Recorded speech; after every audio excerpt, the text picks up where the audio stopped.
안녕하세요. 대단히 반갑습니다. 그릭난 자연형TV 이종수입니다. 이번 시간은 1350번째 시간으로 흘러가도록 내버려 두어야 하는 순간이라는 글을 읽어 드리겠습니다. 흘러가도록 내버려 두어야 하는 순간 전형선.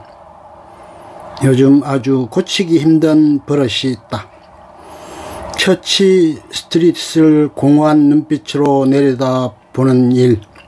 내 책상이 있는 2층 방의 창밖에 거실에서 우연히 내다보는 창밖에 주방에서 그릇을 씻다가 잠깐 내다보면 또 그곳에, 그리고 뒷마당에 앉아 책을 읽다가 눈을 들면 또 그곳에. 그 길은 도대체가 피하고 싶어도 피할 수가 없다. 다른 이유에서였지만 그 길을 내다보는 게 지금처럼 꺼려지던 시절이 있다. 내가 처음 이곳에 왔을 때 처치 스트릿을 바라보는 것을 두려워했던 건 그 길의 어딘가에 미국 성조기가 휘날리고 있기 때문이었다. 그게 매일 아침같이 나의 위치성을 상기시켜 주었던 것이다. 내가 있는 곳은 미국이다. 한국이 아니다. 나는 한국을 떠났다. 나는 지금 미국에 있다. 태평양 너머의 대륙인 미국. 스스로에게 되뇌이지 않아도 그 성조기가 매일같이 속삭였었다. 눈 딱 감고 몇 달 만에 내 스스로를 속여보자. 그냥 조금 멀리 떨어져 왔을 뿐 내가 있는 곳은 한국에서 그리 멀지 않은 곳이다 라고 생각하고 그냥 일단 살아보자. 내 마음은 그렇게 말했지만 눈으로 보이는 현실은 언제나 눈앞에서 날 괴롭히며 풀럭였다. 나는 여행 같은 삶을 살고 싶었다. 여행지에서 눈을 뜨는 아침마다 제일 먼저 자신이 있는 생소한 곳에 대해 떠올리는 것처럼 말이다. 나는 절대로 내가 살고 있는 곳에 무뎌지고 싶지 않았다. 하지만 살고 있는 곳에 대한 의문을 품은 채 아침마다 눈을 뜨는 것은 생각만큼 멋진 일이 아니었다. 지금 이사를 앞두고 내가 그 같은 길을 바라볼 때 느끼는 건 아쉬움, 그리고 아직 찾아오지 않은 그리움이다. 벌써부터 이렇게 그리운데 떠나고 나면 얼마나 더 그리울까 생각하면 두렵기만 하다. 나는 아직도 두려운가 보다. 모습만 조금 달라졌을 뿐 이건 똑같은 두려움이다.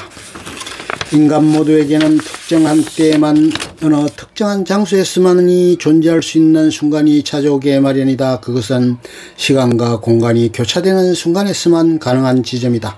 지금의 내가 속한 그 시간과 공간이 바로 그 지점인 것 같다.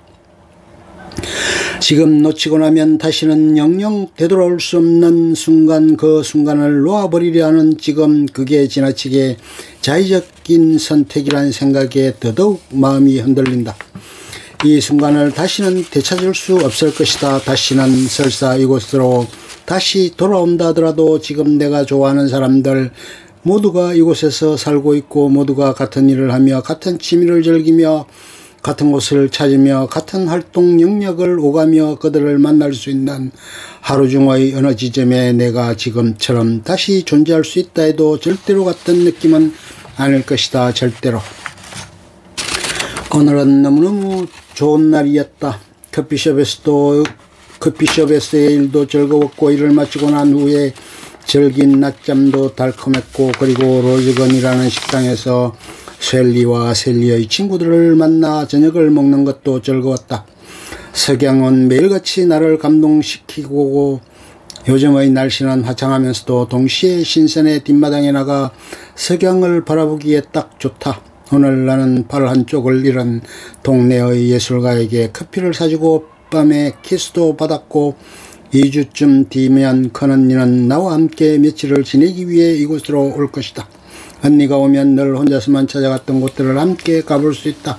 아이스크림을 사 먹으러 벨버컬에도 가고, 스타벅스에 가서 커피를 마시며 수다도 떨고, 장을 보고 돌아와 함께 음식을 만들고, 즐거운 일 투성이인데 나는 늘 투정만 부린다. 하지만 나는 그저 두려운 것뿐이다. 이 아름다운 순간이 추억이라는 블랙홀 속으로 빠져들어가는 것이 내 눈에 뻔히 보이기 때문에 이 순간을 놓치고 싶지 않지만 붙잡아서도 안 된다는 것을 내 스스로 알고 있기 때문에 그냥 흘러가도록 내버려 두어야 하는 수많았던 그런 순간들의 또 다른 하나일 뿐 그런 순간이기 때문에 나는 지금도 알지 못한다. 새로운 곳에 도착하면 과연 내가 지금처럼 행복할 수 있을까에 대한 대답을 나는 그저 해야 하는 것을 하려는 것뿐이다. 결국 어른이 되는 것이란 그런 게 아니던가. 하고 싶지 않은 일을 해야 하기 때문에 하는 것, 그러다가 어떨 땐 작은 행복이 찾아지기도 한다. 그저 주어지는 향긋한 커피처럼, 그러다가 어떨 땐 큰 행복이 찾아지기도 한다. 힘들게 얻어지는 반짝이는 보석처럼 내게는 클레이 커피숍에서 일하는 것이 힘들게 얻은 보석과도 같았다. 아니, 그것은 보석보다 더 소중한 무엇이었다. 그곳으로 아침마다 일을 하러 가는 것이 내게는 내가 발견하기로 되어 있었던 진리의 핵심으로 깊고 깊게 빠져가는 것과도 같았다. 나는 지금 진리의 물로 가득 채워진 수영장의 바닥 끝으로 다이빙을 한 것 같은 느낌에 사로잡힌다. 스틸링 홈이라는 영화에서 그러하듯 그 물을 순간에 모두 내보낼 구멍을 눈으로 직접 보고 나서야 행복이라는 진리가 얼마나 순간에 예민한 존재인지를 나는 알게 된다. 바닥으로 곤두발질 치기 바로 직전 구원을 받은 것이다. 물론 지금 내가 한동안 몸을 담그고 있었던 이 물의 온도에 맞게 내 체온은 알맞게 균형을 이루고 있다. 하지만 그대로 있다가는 나의 몸은 퉁퉁 불어터질 것이다. 어쩌면 어류의 구조로 대하에 그 물을 떠나서는 살 수 없는 상태로 변해갈지도 모른다. 지금은 떠날 때이다. 내가 알아야 할 것은 바로 그것이다. 진리의 끝은 수영장의 바닥 끝이다. 그 진리의 끝은 우리가 상상하는 즐거움의 결정체가 아니다. 인간을 지속적으로 행복하게 하는 데는 다음 진리를 찾아 또 다른 낯선 여행을 떠도는 방도만이 있을 뿐이다. 계속해서 맑은 강물의 상태로 흐르기 위해서는 계속해서 쉬지 않고 흘러야만 한다. 같은 상태를 유지하기 위해서는 변화가 불가피한 것이 세상살이이고, 이것이 바로 내가 이 마음 아픈 이별을 통해 깨달은 것이다. 아직 이별의 시간이 채 오기도 전에. 끝. 좋으면 좋아요, 구독, 알림 설정 눌러주세요. 감사합니다.